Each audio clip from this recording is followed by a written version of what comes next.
Very hungry village. Hey, thief!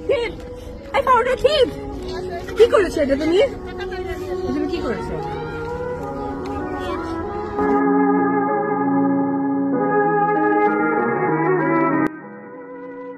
আসলে মা তো মাই হয়, যার ভালোবাসা হয় অতুলনীয়।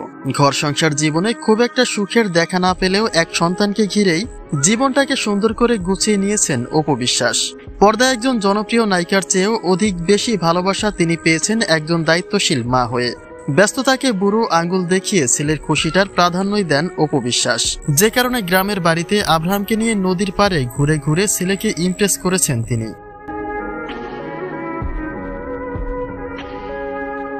ক্রিসমাস ডে উপলক্ষে অপু তার নিজ গ্রামের বাড়িতে ছেলেকে নিয়ে ঘুরতে গেছেন এবং সেখানে গিয়ে মা ছেলে ঘটিয়েছেন নানা রকম মজার কাণ্ড। গাছ থেকে আস্ত লাউ চুরি করছে সাকিব পুত্র আব্রাহাম খান জয়। ছেলের মুখের এক চিলতি হাসির জন্য কি না করতে পারেন এই যত্নশীল মা।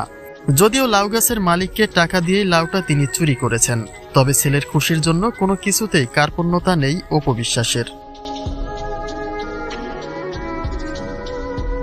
অন্যদিকে কিং খান তার কর্মের ব্যস্ততায় ছেলেকে সেভাবে সময় দিতে না পারলেও ছেলের প্রতিটি মুহূর্তের খোঁজ খবর তিনি রাখেন। এক কথায় ছেলের যত্নে অপু বিশ্বাসের প্রতি মুগ্ধ শাকিব খান। নিজেদের ব্যক্তিগত মিসিং আন্ডারস্ট্যান্ডিং এর সম্পর্কের বিচ্ছেদ হলেও ছেলের প্রতি অপুর দায়িত্বের প্রশংসা করেন শাকিব খান। এমনকি এই ছেলেকে ঘিরে শাকিবের সঙ্গেও সম্পর্কের উন্নতি ঘটিয়েছেন অপু বিশ্বাস, যদিও তা এখন অবধি শুধুমাত্র ছেলের জন্যই। তবে এটা তো ঠিক যে দায়িত্বশীল স্ত্রী হতে না পারলেও একজন দায়িত্বশীল মা হতে পেরেছেন অপু বিশ্বাস।